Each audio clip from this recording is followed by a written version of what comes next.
Good afternoon, everyone. My name is Brother David Muhammad, and I want to welcome you all to coming out today for the 4th Annual National Silence to Violence Day here in Baltimore. We are definitely in conjunction with the Ella Baker Center in Oakland, California, in which National Silence to Violence Day is being celebrated throughout the country in different locations. Different locations having different types of events. So I just want to welcome everybody to come out that came out today, and hopefully we'll get the program started going further. I just wanted to say a few things before we get started, and that is that the cycle of violence that's taking place around the country, we have to address the issue. The issue cannot be swept under the rug. We cannot keep saying that violence is going down and murders is going down when right here in Baltimore so far, just in July, we've had 112 murders already. And 112 murders is too many murders. That's too many murders. So we intend to not be paralyzed by fear, but we intend to address this issue and do all that we can within our power to help reach our people, help reach definitely our young people, that we can motivate them and inspire them to not to become victims of crime, but also not to commit crime. So I'd like to thank you on behalf of BCPC and the organizers, Phoenix Lodge, Heal a Woman, Heal a Nation, Phoenix Rising, and many other groups that's participating in this particular event. Thank you. Kilmazon and I and Sista Maria and quite a bit of us, we used to work at NOI Security together. And we used to work in the most horrible project buildings, but we loved it because our people were there. But Brother Kilmazon, he tried to stop an altercation. And as a result, he was stabbed in the neck. Doctor said he shouldn't have made it, but he did. So Brother Kilmazon, can you tell us a little bit about that experience and why you haven't allowed that to stop you from using your light to help shine light on this darkness and silencing the violence?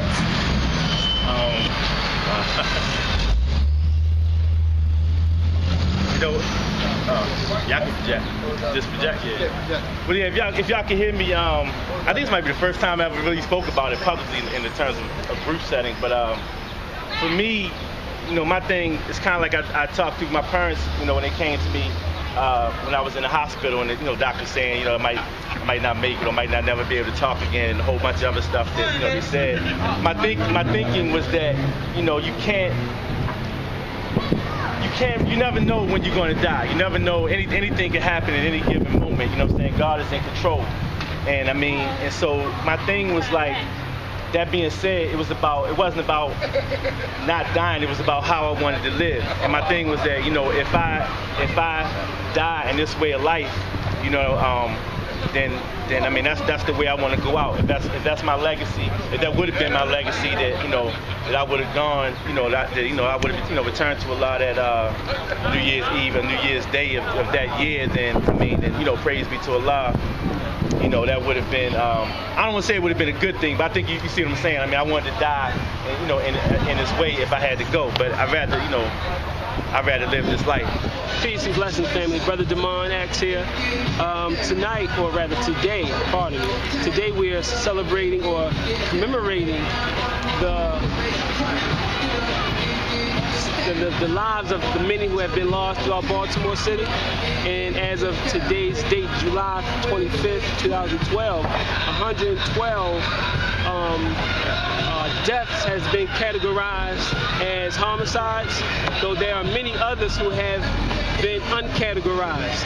And so today's event is to shed light on the tragic occurrences that's taking place in our community, while at the same time to give a call to action to the community organizations, to the civic organizations, to the religious organizations, and the grassroots organizations. That is, we cannot any longer stand by. We must unite. We need to unite the front in the city of Baltimore to address these crimes and these issues, as well as the psychological effects of crime in our community.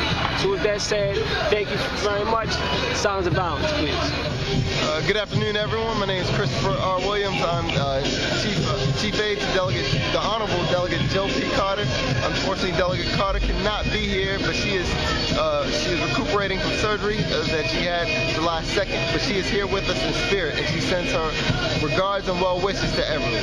This is the 4th annual Silence the Violence movement, and as you all know, Delegate Carter has been working very diligently and been proactive in fighting violence, or injustice in any form, be it legislation, be it litigation, be it education. She has been a fighter for the people, and it's very important that we, take initiative and make sure that we place people in power who have our best interests at heart. So that way, when she does introduce legislation such as lead poisoning, recuperating money, or taking money from the youth jail, and putting it into rec centers and schools and education, that she has backup, in legislation on both chambers, both in the Senate and the House of Delegates. I'm encouraging everyone to follow Delegate Carter on Twitter. It's Jill P. Carter, and please, you can always communicate with her on Twitter. Our office is always, it's an open door policy right at the district office at 3301 Liberty Heights Avenue. So if you are interested in putting forth legislation that will impact our community in a positive way, please feel free to stop by at 3301 Liberty Heights Avenue. We'll contact the delegate directly via Twitter, and we can work towards building our community and making it as strong as it needs to be.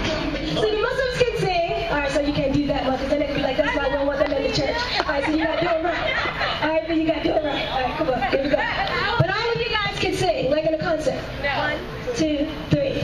This little light of mine, I'm gonna let it shine. Oh, this little light of mine, I'm gonna let it shine. Oh, this little light of mine, I'm gonna let it shine. Let it shine, let it shine, let it shine. Yes, we're gonna let our light. Dear God, by whatever name we call him, we know that there's only one you. We ask that you please give us the strength to not seek the need to be perfect, because perfection is an illusion. We ask that you please give us the strength to let our light shine inside of this darkness. We don't want to read another 112 names next year. We ask that you please protect our homes. Put your shield of protection around each and every one of us as we go out, because we know that the devil hates peace. He desires to come inside of our homes and cause dissension, so we ask that you please strengthen us as we lift our balloons in our hands and our hearts and our minds and our prayers in solidarity to silence the violence. So on the count of 3, we're thanking you in advance for these blessings that will flow. On the count of 3, we're going to lift our balloons and our voices, and when we let them go, we're going to say, I agree to silence the violence. 1, 2, go! I agree to silence